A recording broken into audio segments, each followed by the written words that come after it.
ఓం శ్రీ గణేశాయ నమ. శ్రీ జ్ఞానసరస్వత్యై నమ. శ్రీ గురుభ్యో నమ. శ్రీ మహాగాయత్రీ మాత్రే నమ. శ్రీ మహాగాయత్రీ మాత యూట్యూబ్ ఛానల్కు అందరికీ సాదర స్వాగతం. ఆహ్వానించువారు కాశీవజ్ర సుబ్రహ్మణ్య శర్మ, నిడదవోలు. తిరునీలనక్క నాయనారు. నవరసభరితం నాయనార్ల చరితం. అక్కడి జనావాసానికి కరువు కాటకాలంటే తెలియవు. లేమి వారెప్పుడూ చవిచూడలేదు. అందుకు కారణం కావేరీ జలాలు. పచ్చని పైరు పొలాలే కాదు, కావలసిన పళ్ళ పూల తోటలతో సస్యశ్యామలంగా కనువిందు చేస్తుంది.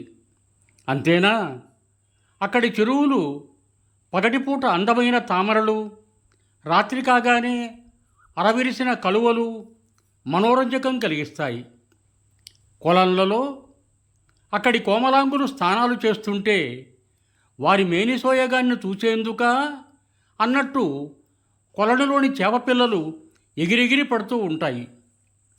ఇంత అందమైన ప్రాంతం నుండి రకరకాల వారు కలిసిమెలిసి జీవిస్తూ భిన్నత్వంలో ఏకత్వాన్ని రుచి చూపిస్తారు. అక్కడి చిలకలు, గోరువంకలు కూడా తమ తమ మధుర గొంతుకలతో శ్రావ్యంగా కూస్తుంటాయి. అక్కడి బ్రాహ్మణోత్తములు నుదురు చూస్తే 3 వేదాలు వారి ముఖంలో తాండవిస్తున్నాయా అన్న విధంగా విభూతి రేఖలు శ్వేతవర్ణంలో భాసిస్తుంటాయి. ఇళ్లలోని అగ్నిహోత్రం 4వ వేదంగా ప్రజ్వరిల్లుతూ ఉంటుంది. అలాంటి ఆధ్యాత్మిక ప్రాంతంలో శాత్తమంగళం అనే నగరం. ఈ నగరంలో ఒక శుద్ధచోత్రీయ బ్రాహ్మణ కుటుంబంలో తిరునీలనక్కరనే గొప్ప శివభక్తుడు ఉండేవాడు. అతడు సమస్త వేదశాస్త్రాల్ని అభ్యసించి సదాచార సంపన్నుడై విరాజిల్లుతున్నాడు. అతను నిత్యము 6 కాలాలు వేదోక్త ప్రకారం శివపూజ నిర్వహిస్తూ ఇక్కడి ప్రజలతో శివభక్త దురంధరునిగా కీర్తిని పొందుతున్నాడు. అక్కడి విప్రోత్తములు వేదాంగాలను వల్లెవేస్తూ ఉంటారు. ఇలా ఉండగా ప్రతి ఏటి మాదిరిగానే ఆ ఏడు కూడా ఆర్ధోత్సవ పర్వదినం వచ్చింది. ఈ విశిష్టమైన రోజు తన ఆరాధ్య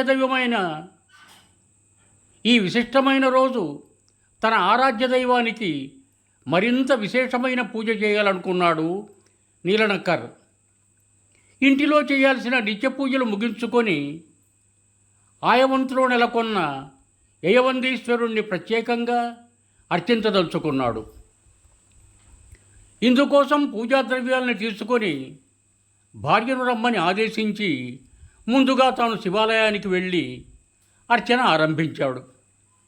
ఈలోగా అతని ఇల్లాలు కూడా పూజా ద్రవ్యాలు తెచ్చి భక్తి శ్రద్ధలతో భర్త చేసే శివార్చనను తిలకిస్తోంది.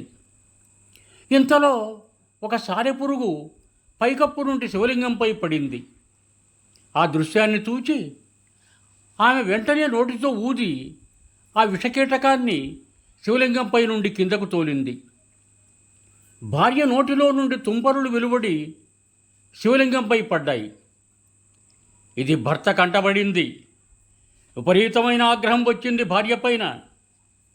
అయితే ఆమె ఈ విధంగా నోటితో ఊదినప్పుడు అతనికి ఈ దుండగురాలు శివునికి మహాపరాధం చేసిందని భావించి వెంటనే పూజ చేసేవాడల్లా ఒక్క క్షణం ఆపి, చీచి నీచురాల, మహాదేవుని లింగంపై నీ అపవిత్రాన్ని ఉమిసి కలుషితం చేశావు. ఆ కీటకాన్ని తోలేందుకు ఇంతకంటే ఉత్తమమైన మరో మార్గం కనిపించలేదా నీకు? అజ్ఞానంతో కళ్ళు మూసుకుపోయి ఇంత నీచమైన పనికి ఒడిగట్టిన నీవు ఇక నుంచి నా భార్యగా ఉండేందుకు తగవంటూ అక్కడి నుంచి విసవిస భర్త నడుచుకుంటూ ఇంటికి వెళ్ళిపోయాడు. భర్త ఆగ్రహానికి బాగా విచారించింది ఆమె. భర్త తనకు విధించిన శిక్షను మీరలేదు. ఈ పరిస్థితుల్లో నాకు ఇంకా పరమేశ్వరుడే దిక్కు అని భావించి శివపాద సన్నిధిలో శిరస్సు పెట్టి శివుణ్ణి ధ్యానిస్తూ అక్కడే నీరసంగా సొమ్మసిల్లిపోయింది. ఆమె నిష్కల్మషమైన భక్తికి పరవశించిన పరమశివుడు ఇంటిలో నిద్రిస్తున్న నీలనక్క నాయనార్ కలలో కనిపించి, భక్త, నీవు చాలా మహాపరాధం చేశావు. తొందరపడి నీ భార్యను కాదన్నావు. అయినా నాకు ఆమె మాతృమూర్తిలా నా శిరోభాగంపై పడ్డ సాలెపురుగును నోటితో ఊది కిందకు తోసి నాకెంతో మేలు చేసింది. ఇంత మాత్రానికే ఆమె ఏదో ఘోరకృత్యం చేసినట్టుగా ఆమెను అనరాని మాటలన్నావు. నీ భార్య ఊదిన చోటు తప్ప మిగతా శరీరమంతా ఎలా తట్టుచేరిందో చూడమంటూ శరీరమంతా చూపించి మహాదేవుడు మాయమయ్యాడు. నీలనక్క నాయారుకు మెలకు వచ్చింది. దిగ్గున లేచాడు. కలలో దృశ్యం ఇలలో ఆశ్చర్యాన్ని కలిగించింది. వెంటనే ఆలరుబందా వెళ్ళి అక్కడ నీరసంగా పడి ఉన్న తన భార్యతో కలలో కనిపించినది అంతా సవివరంగా తెలియజేశాడు. తాను చేసిన పనికి ఇల్లాలికి క్షమాపణలు చెప్పి సగౌరవంగా ఆమెను ఇంటికి తీసుకుని వచ్చాడు. వారు యథావిధిగా అన్యోన్యంగా ఉన్నారు. ఒకనాడు పసి వయస్సులోనే జగన్మాత క్షీరాన్ని తాగిన తిరుజ్ఞాన సంబంధారు గురించి నీలనక్క నాయనార్ విన్నాడు. ఎలాగైనా అతన్ని చూద్దామనుకున్నాడు. ఇతని అదృష్టం పడినట్టుంది. వెతకబోయిన తీగ కాలికేజురైనట్టు మహానుభావుడైన సంబంధారే శిష్య సమేతుడై తీర్థయాత్రలు చేస్తూ తన ఊరైన శాతమంగళానికి రాబోతున్నాడని నీలనక్కరికి తెలిసింది.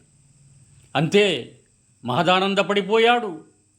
ఆ మహిమాన్వితుణ్ణి ఎప్పుడు కన్నులారా చూడగలుగుతానా అనుకుంటూ ఆ దివ్యక్షణాల కోసం ఎదురు చూస్తున్నాడు నాయనార్. జ్ఞాన సంబంధారు మన ఊరు రానున్నాడని ఊరి వారందరికీ తెలియజేశాడు. ఆ మహానుభావునికి స్వాగతం చెప్పేందుకు ఎన్నో ఏర్పాట్లు చేశాడు నాయనార్. ఎదురు చూస్తున్న శుభగడియలు ఆసన్నమయ్యాయి. సంబంధార్ శాతమంగళం పొలిమేరలకు వచ్చాడు. వెంటనే నాయనార్ ఊర్జి ప్రజలందరూ అక్కడికి మేళతాళాలతో తిరుజ్ఞాన సంబంధమూర్తికి స్వాగతం పలికి అతని పాదాలపై పడి నమస్కరించాడు. అయ్యా, మీ రాకతో ఈ నేల పునీతమైంది. దయవుంచి మీరు మా ఇంటిలో మీ సువర్ణ పాదాల నుంచి మా జన్మను మా ఇంటిని పావనం చెయ్యండి ప్రార్థించాడు. నీలనక్క నాయనార్ వినయ విధేయతలకు ఎంతగానో సంతసించాడు తిరుజ్ఞాన సంబంధార్. అతని అభ్యర్థన మేరకు సంబంధార్ అతని ఇంటిలోనే బస చేసేందుకు అంగీకరించి అతనితో పాటు అతని ఇంటికి వచ్చాడు. అయితే సంబంధార్తో పాటుగా వచ్చిన యజపానార్ అతని భార్యను తిరునీల నక్కనాయారుకు పరిచయం చేసి వీరికి కూడా నీ ఇంటనే బస ఏర్పాటు చేయమని ఆదేశించాడు. అయితే పానార్ తక్కువ కులానికి చెందినవాడు కావటంతో ఈయనకు తమ ఇంటిలో ఆతిథ్యమిచ్చేందుకు సంకోచించారు నాయనార్ దంపతులు. దాంతో తమ ఇంటికి సమీపంలోనే ఉన్న ఒక యజ్ఞశాల కానుకొని ఉన్న ఒక కుటీరంలో ఈ దంపతులకు బస ఏర్పాటు చేద్దామనుకొని వారిని తీసుకొని అక్కడికి బయలుదేరాడు నాయనార్. ఇక్కడే ఒక విచిత్రం జరిగింది.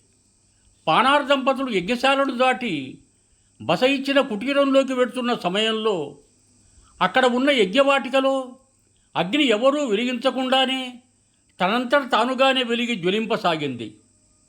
ఈ అద్భుతాన్ని కళ్ళారా చూచిన తిరునీల నక్కనాయనార్ విస్తుపోయాడు. ఈ సంఘటనతో అతనిలో పేరుకుపోయిన కులమత వివక్ష సమూలంగా తొలగిపోయి వీరిని మనస్ఫూర్తిగా తన ఇంటికి తీసుకుని వెళ్ళాడు. కొంతకాలం జ్ఞాన సంబంధాలు ఇక్కడే ఉండి అనంతరం క్షేత్ర సందర్శనానికి బయలుదేరాడు. తాను కూడా మీతో వచ్చేందుకు అనుమతి ఇవ్వాల్సిందిగా కోరగా మృదువుగానే తిరస్కరించాడు సంబంధారు.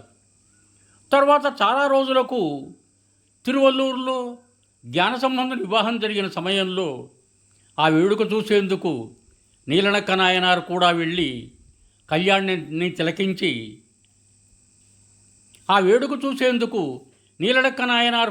కళ్యాణాన్ని తిలకించాడు సంబంధారు. ఇతర భక్తులతో పాటు ఇతను కూడా తర్వాత శివ సాయుధ్యాన్ని పొందాడు. యువం భూయాత్. సర్వే జనా సుఖినో భవంతు. ధన్యవాదములు.